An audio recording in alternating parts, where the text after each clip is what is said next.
What is going on, guys? Welcome back to the channel. Today we're taking the long road from Hobbiton to Mordor and back again. We're unpacking the entire saga of LEGO Lord of the Rings and The Hobbit. We're going to discuss how it exploded onto shelves in 2012, vanished by 2015, and then, like Gandalf the White, returned with some massive icon sets in 2023 and beyond. But let's start at the very beginning, when Middle-earth first came to life. It all started back in 2012. 7 all-new sets released at once, including Gandalf Arrives, Shelob Attacks, Uruk-hai Army, Attack on Weathertop, Mines of Moria, the massive Battle of Helm's Deep set, and the Toys R Us exclusive Orc Forge. The best of the wave was easily the Battle at Helm's Deep set. This was a massive playset that included lots of Uruk-hai and of course our main heroes doing their best to hold off the invaders. And the great thing about this set is that it could be expanded with the Uruk-hai Army set, which is a really cool feature that helps bring the scene to life. Fans were in love with this first wave. The set selection was absolutely amazing, the minifigures were fantastic for the time, and there was a price range that suited all sorts of fans. And from here on, things would get even better. Christmas of 2012 would see Peter Jackson's The Hobbit: An Unexpected Journey storm into cinemas, and LEGO was ready with a new wave of Hobbit sets. Riddles for the Ring let Bilbo square off against Gollum in a tight little cave scene. Escape from Mirkwood spiders paired dwarves with giant arachnids.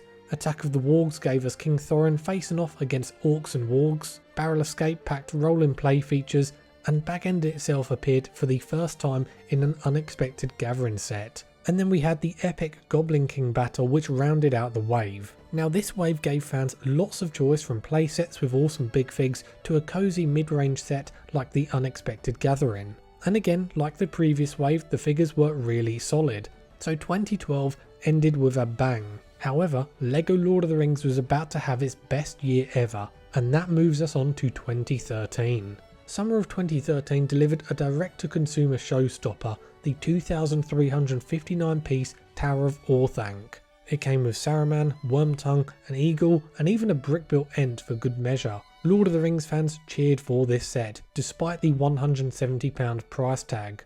But even that fairly high price tag was not enough to stop this set from flying off shelves.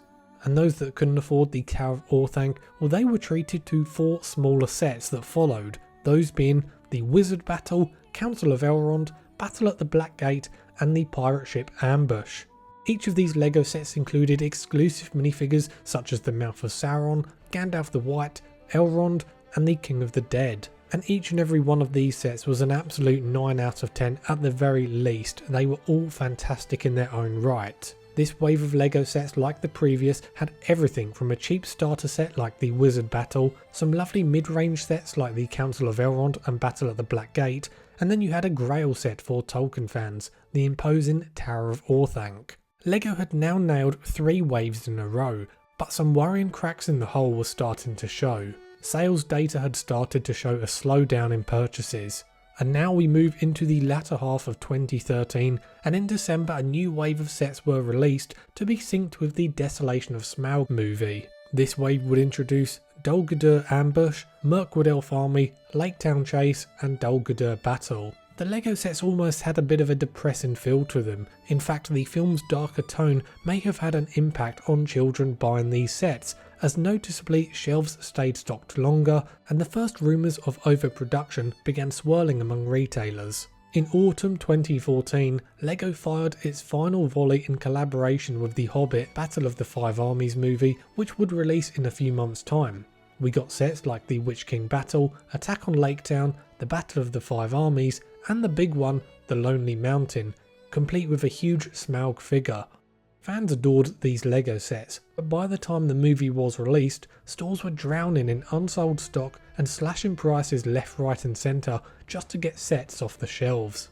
Meanwhile, San Diego Comic-Con produced 3 ultra-limited minifigures, a micro-scale Bag End with an exclusive Bilbo, Arzog the Defiler, and Bard the Bowman the following year. With print runs in the low thousands, these skyrocketed on the aftermarket. Arzog alone still clears around 4 figures sealed. By early 2015, the license was starting to look more like a burden than a blessing. Warner Bros. Royalties matched Star Wars levels, but the sets didn't move anywhere near like Star Wars sets. Once the Hobbit trilogy wrapped, No new kid-friendly media was on TV to keep the momentum alive. Retail partners, stung by deep clearance markdowns, cut shelf space. Internally, LEGO decided to let the deal lapse rather than renew at the same cost.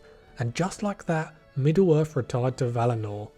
For 8 long years, nothing, save a handful of LEGO Dimensions character packs, carried the Tolkien banner. However, secondary market prices started to explode. Helm's Deep hit $600 sealed, and Orthanc flirted with $1,000. Even the tiny wizard battle broke triple digits. AFOLs could only dream of a glorious return for the theme, and newer fans became desperate, especially after seeing the original waves skyrocket in price. So for many years fans were left waiting, wondering if and when the next Lord of the Rings sets would be released. And after 8 long years, out of nowhere, LEGO announced 3 Brickheadz twin packs, and these were released in January of 2023. They were cute, but they weren't what fans had been asking for. But then in February dropped the real bombshell. We had the reveal of Rivendell, a 6,167 piece masterwork priced at $500. It backordered within hours, proving adult collectors were absolutely ready to spend big for this theme. Many fans and critics called it the best LEGO set ever, but fans wanted more and they needed more. LEGO knew they had stumbled upon a winning formula. Release one expensive LEGO Lord of the Rings set each year to keep fans wanting more, but not committing to a full wave of sets. It was a low risk, high reward strategy that would pay off again in 2024. Because on June 1st of 2024, the 5,471 piece Barad-dûr stormed LEGO.com and LEGO stores alongside a Gimli and Legolas Brickheadz twin pack. But make no mistake, Barad-dûr was the main attraction. Complete with a light-up Eye of Sauron, this tower included multiple levels with a throne room, orc forges, dark library and more. Early buyers even snagged a Fellbeast gift with purchase that scalpers flipped within minutes for well over $100. The set again was received positively by fans despite such a high price tag. But could these high-end LEGO sets satisfy fans yet another year? Well, by late 2024 and early 2025, it was now apparent what fans really wanted was cheaper playsets, and not more Brickheadz packs or even another really expensive icon set. But by now LEGO were set on moving forward with their game plan of stringing fans along with expensive high-end sets.